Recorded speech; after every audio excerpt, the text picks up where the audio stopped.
Un saluto e ben ritrovati cordiali amici videospettatori. Davide Sottile per le telecamere della Wii Sport vi racconterà della 13ª giornata del torneo Serie A Rosario Central. Le squadre che si affronteranno quest'oggi saranno Pescara e Juventus. Pescara in quarta posizione che lotta per mantenere le zone alte della classifica, Juventus che invece deve uscire dalla zona retrocessione. Tutto pronto per cominciare. Le due squadre sono già partite, Pescara in completo azzurro, Juventus in completino blu elettrico. La prima occasione è stata per la Juventus con la respinta del portierino Ali Brandi, ma è ancora un altro calcio piazzato affidato ad Amendola che finisce vero alto. Allora prova a rispondere il Pescara con Andronico che si accentra e calcia col destro. Campo riesce a respingere, ma non è finita ancora. Previdi scarica all'indietro per Ligandro che fa partire un sinistro micidiale che si stampa sulla traversa. Poi si affaccia ancora in avanti la Juventus con Amendola che apre splendidamente il pallone per Trovatello che calcia col destro e trova il gol dell'1-0 per la Juventus.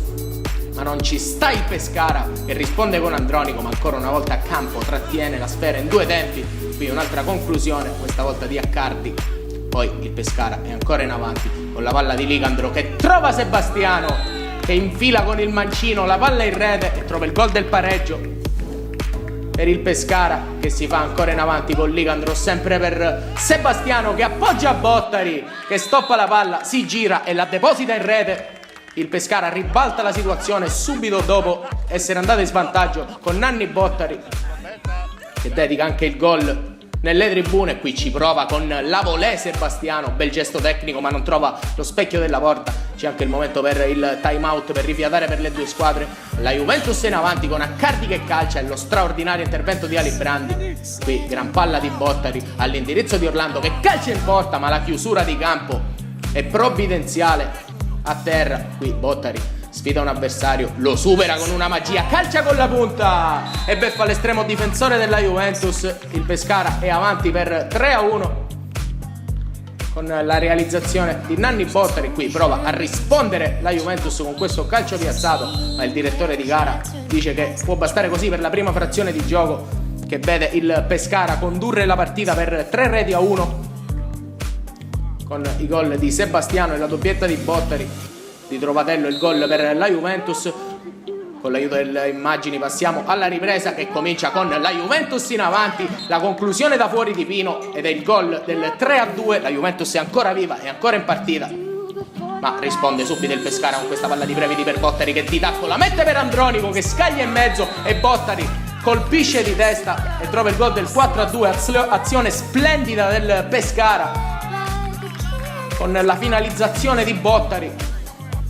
Qui ancora però il Pescara in avanti con Previdi che prova a calciare ma non trova la porta. E ancora Pescara con Andronico che apre il pallone, messo in mezzo di nuovo per Andronico che calcia in porta, botta sicura, non trova lo specchio della porta e allora c'è un'occasione per Gervasi a tu per tu col portiere, il gol del 4-3. Gervasi beffa l'estremo difensore del Pescara che risponde con Bottari, ma la parata è straordinaria, prestazione superlativa dei due portieri. Qui ancora una volta un'altra parata, questa volta sul sinistro di Andronico. Prova a uscire la Juventus, ma Andronico recupera il pallone, calcia col destro e trova il gol del 5-3. Allunga ancora il Pescara, qui prova ancora a rispondere la Juventus con questa incursione, ma straordinaria l'uscita dell'estremo difensore del Pescara. Qui Sebastiano calcia in porta col mancino e Campo gli dice di no. Poi c'è un calcio piazzato a favore del Pescara affidato a Ligandro che trova il giro ma non inquadra la porta. Ancora Ligandro però che porta la palla avanti, calcia col sinistro in due tempi. Ancora una volta Campo va su alla sfera, qui Bottari fa tutto da solo, porta avanti la sfera, calcia in porta e trova il gol del 6-3. Prestazione straordinaria di Nanni Bottari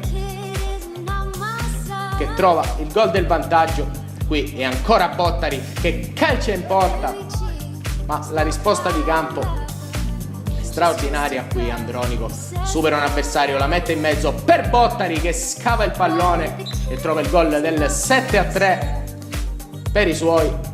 Qui c'è l'apertura all'indirizzo di Accardi che mette il pallone in mezzo, non lo tocca nessuno ed è il gol del 7-4. Anche Accardi entra nel tabellino dei marcatori. Poi qui prova a calciare da fuori Poi Sebastiano da casa sua calcia in porta, sorprende anche le telecamere e fa un gol meraviglioso che chiude la partita. Pescara 8, Juventus 4. Da Davide Sottile per le telecamere della Wisport è tutto, un saluto e alla prossima!